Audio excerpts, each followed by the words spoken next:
একসময় ক্ষমতার খেলায় এক বিচক্ষণ গৃহস্থ যেমন নিজের উঠোনে একটা মোটা তাজা কুকুর পোষে, চোর তাড়াবে, বাড়ি পাহারা দেবে, দরকারে দাঁতও বার করবে, আমেরিকাও তেমনি করে এক জোট গড়ে তুলেছিল। নাম তার ন্যাটো। সেই জোটকে শুধু বানিয়েই ছেড়ে দেয়নি, বরং 8 দশক ধরে দুধ ভাত, মাংস ভাত, কখনো সোনার বাটি, কখনো রূপোর থালায় তুলে খাইয়েছে। যেন সে শুধু বড়ই হয় না, শক্তিও পায়, আর মালিকের ইশারায় লেজ নাড়িয়ে ঠিক সময়ে গর্জে ওঠে। কিন্তু দুনিয়ার নিয়ম বড় নিষ্ঠুর। যে কুকুর একদিন দরজায় দাঁড়িয়ে রাত জেগে পাহারা দিত, ভোর হলে মালিকের পায়ের কাছে বসে থাকত, সেই কুকুর যদি হঠাৎ কোনো রাতে ঘুমিয়ে পড়ে, চোর এলে ডাকে না, বিপদে দাঁত দেখায় না, তখন গৃহস্থের মনেও সন্দেহ জাগে।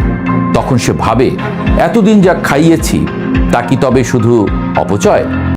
আজকের আমেরিকা যেন সেই গৃহস্থ, যার চোখে এখন তারই লালন পালন করা জোটটাকে আর তেমন কাজে লাগছে না।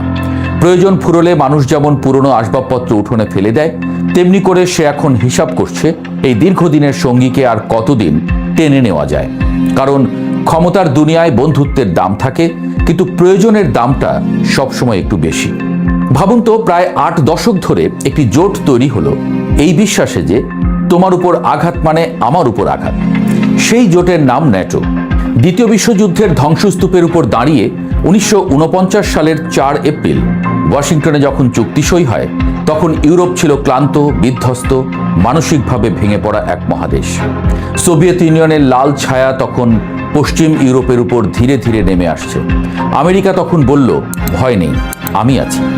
কিন্তু ইতিহাসের প্রতিটি আমি আছি বাক্যের সঙ্গে একটি অদৃশ্য হিসাব খাতা থাকে। আমেরিকার ক্ষেত্রেও ছিল।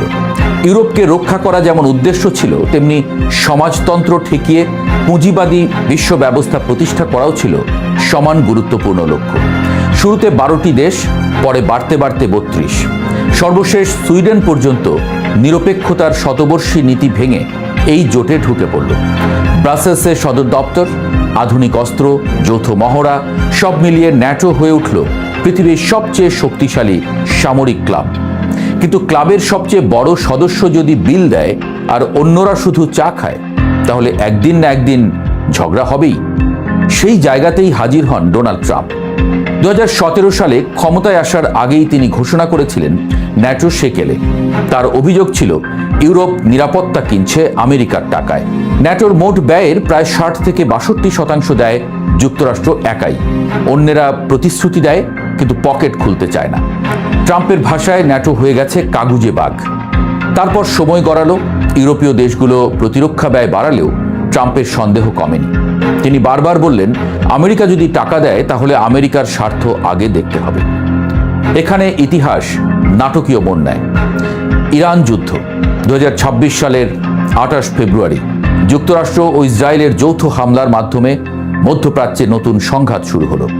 যুদ্ধের প্রতিক্রিয়ায় ইরান হরমুজ প্রণালী প্রায় বন্ধ করে দেয়, যে পথ দিয়ে বিশ্বের বিশাল অংশের তেল পরিবহন হয়। বিশ্ব অর্থনীতি কেঁপে উঠল।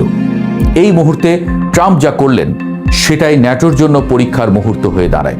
তিনি মিত্রদের বললেন, যুদ্ধজাহাজ পাঠাও, পাশে দাঁড়াও, জ্বালানি পথ খুলতে সাহায্য করো। কিন্তু ইউরোপ নীরব। স্পেন, ইতালি, ফ্রান্স সরাসরি জানিয়ে দিল তাদের ঘাঁটি ব্যবহার করা যাবে না। কেউ যুদ্ধজাহাজ পাঠালো না, কেউ সামরিক সহায়তাও দিল না। এক অদ্ভুত দৃশ্য তৈরি হলো। যে জোটের জন্য আমেরিকা দশকের পর দশক অর্থ ঢেলেছে, সেই জোট যুদ্ধের সময় বলল, এই যুদ্ধ আমাদের নয়। আইনের দিক থেকে তারা ভুল বলেননি। ন্যাটোর আর্টিকেল 5 বলছে, কেবল সদস্য দেশ আক্রান্ত হলে সবাই সাহায্য করবে। এখানে আক্রমণ করেছে যুক্তরাষ্ট্র নিজেই। কিন্তু রাজনীতি কখনো কেবল আইনের বই পড়ে চলে না। রাজনীতি চলে অনুভূতি, বিশ্বাস আর ক্ষমতার ভারসাম্যে। ট্রাম্পের কাছে এটি ছিল বিশ্বাসঘাতকতা। তিনি প্রকাশ্যে আক্ষেপ করলেন, ইউক্রেন যুদ্ধে আমেরিকা ইউরোপের পাশে দাঁড়িয়েছে, অথচ আমেরিকার ডাকে কেউ সাড়া দিল না। তার পররাষ্ট্রমন্ত্রী পর্যন্ত বললেন, ন্যাটো সদস্যপদ পুনর্বিবেচনা করা হতে পারে। এই কথাটাই ন্যাটোর অস্তিত্ব সংকটের মূল। কারণ ন্যাটো আসলে সামরিক জোট যতটা, তার চেয়ে বেশি মনস্তাত্ত্বিক জোট। সবাই বিশ্বাস করে আমেরিকা থাকবে, তাই জোট শক্তিশালী। কিন্তু যদি আমেরিকাই সন্দেহ করতে শুরু করে, তখন পুরো কাঠামো কেঁপে ওঠে। এর আগেও সংকট এসেছিল। গ্রিনল্যান্ড নিয়ে ট্রাম্প যখন ডেনমার্ককে চাপ দিলেন, তখন প্রথমবার ন্যাটোর সদস্যরাই নিজেদের বিরুদ্ধে অবস্থান নেয়। ডেনমার্ক সেনা বাড়ায়, ইউরোপের 6 দেশ সেখানে সৈন্য পাঠায়, অর্থাৎ ন্যাটো ভেতর থেকেই বিভক্ত হয়ে পড়ে। ইরান যুদ্ধ সেই বিভক্তিকে প্রকাশ্যে এনে দিল।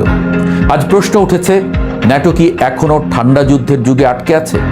সোভিয়েত ইউনিয়ন নেই, ওয়ার্স জোট নেই, তাহলে এই জোটের উদ্দেশ্য কি?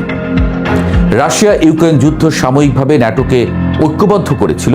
সদস্যরা জিডিপির 2% থেকে ব্যয় বাড়িয়ে 5% পর্যন্ত নেওয়ার প্রতিশ্রুতি দিল। কিন্তু অর্থ বাড়ালেই কি বিশ্বাস বাড়ে?